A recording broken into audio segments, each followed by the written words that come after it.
Hello and welcome back to this Down Potatoes to Crusade. This video will be a short one going over the titles I picked up from Kino Lorber as part of their going out of print sale. They now have several sales running, but I do try to chip away at things when I am looking at getting some of their new releases. So of course, when I wanted to get the new releases on Blu-ray and 4K of the $2 films of Sergio Leone's, I decided to bundle it with some out of print titles from the, or I should say titles going out of print from the sale to hit their $50 free shipping threshold, which is the best way to go in purchasing titles on their website. So these are all important titles. They are all or mostly going out of print, and I believe some have unfortunately already gone out of print, so you will have to track them down on the used market if you miss them on the website. But they're all very important titles, so I just wanted to go over these very briefly. Most of these are from the Selznick library, which means they're ABC and thus Disney titles in terms of who actually owns them now. So in addition to various MGM deals being reworked after the Amazon buyout, apparently Disney is starting to pull titles again, and this affects a lot of great classics from the Selznick library. So these are very much get them before they're gone. Starting with Selznick's 1939 remake of Intermezzo, which is the film that skyrocketed Ingrid Bergman to stardom in 1936. This is, of course, the English language remake with Leslie Howard, made in 1939. People debate which version is better. The Selznick Hollywood version is, of course, obviously much more polished, and it was amazing that it did get a Blu-ray release. So unfortunately, this is going out of print, and it's a must for all Bergman fans, because you can see how she translated over to Hollywood almost immediately. But of course, she had the backing of Selznick's machine behind her. And of course, this had Selznick's obsessive memos, which are legendary, and his intensive focus lavished on it. It's a standard Kino Lorber release, but it does get a brand new Kat Ellinger commentary, which I am very excited to listen to, plus the original trailer, so it's a bit more of a special release than your usual film-only Kino release because of the Kat Ellinger commentary. So I'm very excited to finally check out the Blu-ray presentation. It's been a while since I've seen this. It would be nice to someday get a release that has both versions, the original 1936 Swedish version and the 1939 Selznick remake, but still a great surprise to get this on Blu-ray, so definitely pick this up before it's gone. This is another Selznick classic. This is one of the great World War II home front pictures and does kind of predate things that you'd see later on done in a far more realistic and vivid style in The Best Years of Our Lives. But this is still one of the great World War II home front films, and it does have a much more epic runtime, which is 1944's Since You Went Away, which has a nearly 3-hour runtime. This is the original, what is termed the original roadshow version of the film. This is a full epic Selznick production with an all-star cast and crew. Again, this is one of the very well-made World War II home front pictures, and it was great that it did get a Blu-ray release. This got a very limited MGM DVD release, and a lot of older releases and a lot of television airings will show much shortened versions of the film, because the original, I think it's basically 3 hours. So the original 3-hour roadshow version that's here on this Blu-ray was not often seen. I believe the first time I saw this, it was a version that was much closer to 2 hours. I saw it on television when I was a kid, and always remembered pieces of it, and being a giant Joseph Cotten fan, always wanted to see it again. And then MGM put out their DVD, and then that went out of print pretty quickly, and then Kino did this Blu-ray with lovely original artwork. Unfortunately, the only real extras you're getting are the trailer and the fact that it's giving you the original Roadshow 3-hour version, which is the way you want to see this. So again, this is in the going out of print sale, so I do highly recommend this, because even if you're not a fan of everything Selznick produced, his productions always had such a level of quality to them that there's always something to like, even if the story doesn't necessarily grab you all that much, or if you didn't agree with some of Selznick's tendencies and how his level of control would sometimes stifle more creative people. Not everybody could work well under Selznick, but some people could really flourish under Selznick. But you can never accuse a Selznick picture of half-assing it. Let's put it that way. And this is a great example. It is one of the great World War II home front films, and it's a lovely Blu-ray presentation, and we're getting the original 3-hour version, which is great, but unfortunately it's in the going out of print section. This next one from 1946 is a must-own title and is the best release the film has gotten on video to date, which is 1946's classic The Spiral Staircase, directed by Robert C. Odmack. This is as credited as from a brand new 4K scan of the restored fine-grained master source. So this is a Kino disc that is from a new 4K restoration. It does have a new Imogen Sarah Smith commentary, plus the trailer, and a original 1945 radio adaptation with some of the stars of the film. So this is technically one of their more special edition titles. Really beautiful artwork on this that is, I think, the best version of the film on disc to date. I've been wanting to get this. It just, as with many Kino discs, you wind up putting it back and you think, oh, I'll get it next time. But when I saw it with the other Selznick titles were in the going out of print section, it's like, oh, I gotta jump on these before they're all gone. And of course, I am a great fan of the film. It is generally classified as a film noir. It does have horror elements. It does have gothic horror elements, all of which are right up Robert C. Odmack's alley. He did many films before this that really tiptoe in horror and gothic, and was of course one of the big figures of what came to be termed film noir with classics like The Killers. So this sort of gives you noir vibes. There's a sort of heavy feeling with the young girl being in the oppressive gothic house. There's that sort of Rebecca flavor that's always going to be there with films of this type. But what really ratchets up the suspense is that the central heroine of the film is a mute character, so she doesn't have the ability to speak dialogue and really express herself. And in the suspense sequences, that ratchets up the tension to an incredible degree, and it's all done with acting, performance, and particularly in the close-ups. So this is one of those films that never quite loses its appeal, and I am really excited to listen to the commentary and see the new 4K transfer. And of course, I still have the lovely old Fox Laserdisc behind me, and since this is Fox and Disney and in the Selznick library, it is very unlikely this is going to be reissued anytime soon along with these other titles. So if you're interested in any of these, I do highly recommend purchase them now rather than trying to find them on eBay in a year or two. This next one is really important because it's actually giving you two alternate presentations of the same film, and this is one of those films that for its American release, Selznick had been known to, for the releases he handled here in the States, to sometimes apply the scissors and make his own cut of the film. For example, he did make an American cut of The Third Man, so if you saw it or any of the early video copies, it was slightly cut and had alternate narration by Joseph Cotten instead of the uncut British and international versions of the film. But this one really was it really was butchered in a lot of ways. Unfortunately, I've never seen the original version, so this will be a first time for me to actually see the original version.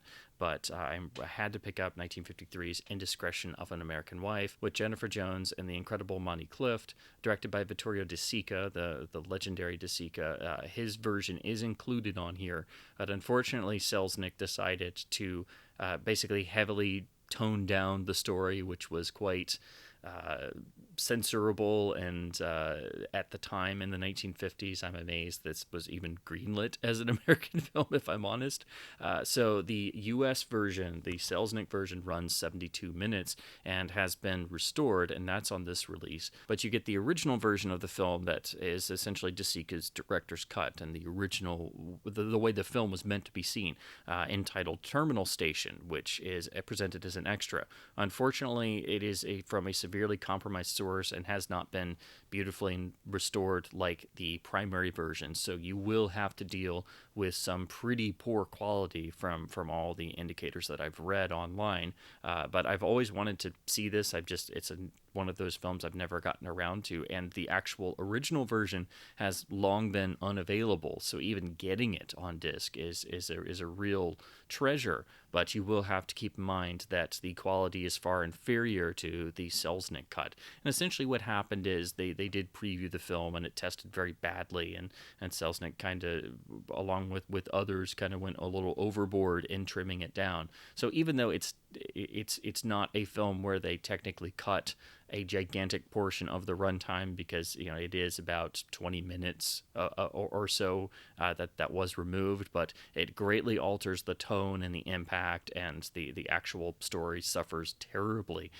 So this is why when you get this, you will want to watch the original version that is presented, and then you can supplement it with the official American Selznick cut. But do keep in mind the quality of the original is vastly inferior. So but it's amazing that it survived at all. So that's one at least slight victory of this release, is getting the original cut in any shape or form at all that is actually watchable. I should also mention that the original version is not entirely 100% in English. There is some Italian as well, so it will be English and Italian dialogue. It also includes a very important opening prologue as an extra, and additionally we get a trailer. I wish that there had been a commentary commission for this, because I think there would have been there was plenty of material and just comparing the two versions for a commentary. But I'm just happy we got the original version at all, plus this prologue. And to be honest, I'm happy this film even got a Blu-ray release. What's also great is this actually does have really nice reversible art. So you get your choice between two beautiful cover images. And of course, you can, imagine one being the poster for the original version of the film that was never released. So this is a truly important release. It is in the going out of print sale. And again, with these titles, I don't see them getting another release from another label anytime soon. So definitely, if you're interested in any of these, pick them up sooner rather than later. Next is the 1969 classic directed by Sidney Pollack, They Shoot Horses, Don't They? This was a surprise that Kino put out on Blu-ray. This film has had a very lackluster video history. It had one truly great release, which is the super limited deluxe Laserdisc box set, which is one of those beautiful releases where it had the printed director's signature. So this was limited to only 2,500 copies. This is one of the LDs I've been so happy to have in my collection. It had a really fantastic extras package, including 2 audio commentaries, extensive supplements, and a brand new widescreen transfer and brand new transfer of the original audio track as well. So this was finally given a DVD release, but it was unfortunately pretty bare bones. It didn't have all of the extras that were on here, and then it never got a Blu-ray release until Kino did their release. So it does finally carry over a lot of the extras, so you get the 2 Laserdisc era audio commentaries, plus the original trailer and a making of featurette, but it doesn't have all 100% of the LD extras. But in any case, I am just so happy this film finally got a Blu-ray release. It is unfortunately not a brand new 4K restoration or new scan. It is an older master from all the indicators that I've seen, but I've just been meaning to get this because this is a great film, and it just was one of those that nobody ever thought was coming to Blu-ray. So that's why you can have this Laserdisc set for all 100% of the extras, but finally there is a release that does have a good amount of them and both of the important audio commentaries, which are really well done. So this is just a release I got to supplement the LD box, but still, this is a great film. I do highly recommend it, and it's just fantastic. It finally did get a Blu-ray release. And then lastly, I had to get these because they're also going out of print, and they're from brand new 4K scans. They're legendary in their genre, and they are loaded with extras. So I had to get the releases of The Night Stalker and The Night Strangler in these beautiful matching releases Kino did for brand new 4K scans. They have now done the Kolchak Night Stalker series as well, which I do want to pick up, but they did the 2 television films first. These are, again, they are hugely important because they really beautifully blended horror into the everyday and sort of infused them into the private eye genre. But the actual the cast and crew is really phenomenal. They are punching far above their TV movie origins. In fact, the Night Stalker in particular is regarded as one of the finest television films ever made, which is true. It's on that very short list that is really topped by Spielberg's Duel. But and of course, this shares a great connection because, of course, these were written by the legendary Richard Matheson. So they have such a pedigree behind them. And of course, again, they are loaded with extras. They each have brand new Tim Lucas commentaries, which are always a treat. They have brand new interviews with surviving cast and crew.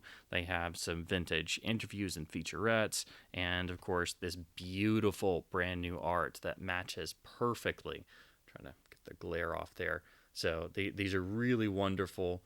They go hand in hand with Kino's release of the short-lived television series that followed them, and unfortunately, they are going out of print. So you do want to get these because they have really Kino's put great effort into these, and you'll regret it if you miss out on them. So that's why I definitely wanted to get them while they were still in print, and they have been really great sellers apparently for Kino. It's just that unfortunately, as part of the again because these are technically ABC, so it's under Disney. So all of this stuff is falling under Disney, and I guess they're just revoking the licensing. So these are definitely selling out if they haven't sold out already. And again, they go hand in hand with Kino's release of the television series. So that's why these are so important. These Dan Curtis productions, they are legendary, they are iconic, and these are definitely the best releases they have ever gotten on home video to date. Give you a shot of the spines really quick.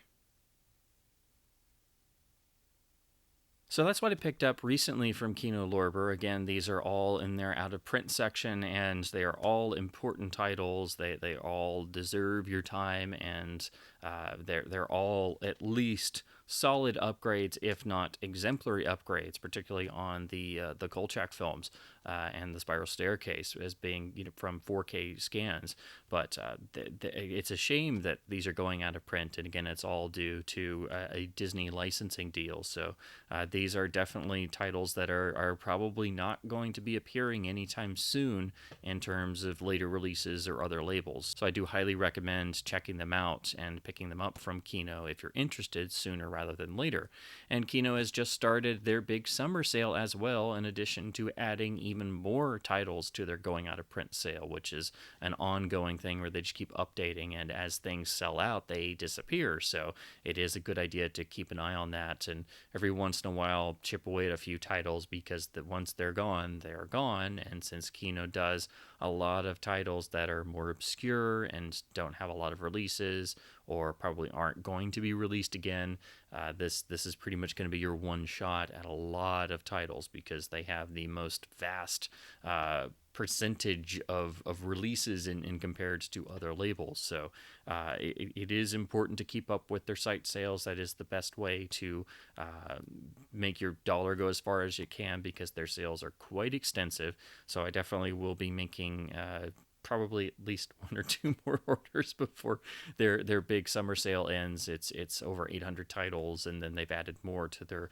going out of print sale, and a lot of that again is due to licenses expiring. So it's a good idea to always keep an eye on their website. I think that's the best place for those of us in the U.S. to get our Kino Lorber titles directly from the label. Of course, it's a lot harder for people overseas, so I know it's a little difficult trying to import discs, and hopefully they get some sort of international distribution going at some point. So it's going to be to make it a little bit easier for people in the UK, for example, to get some Kino discs. But in any case, that's what I picked up recently. As always, I'd love to hear your thoughts on any of these, or things you may have picked up from the constantly ongoing Kino site sales. And as always, keep supporting physical media, boutique labels, studio labels. Keep your disc spinning, keep physical media alive, and thanks ever so much for watching.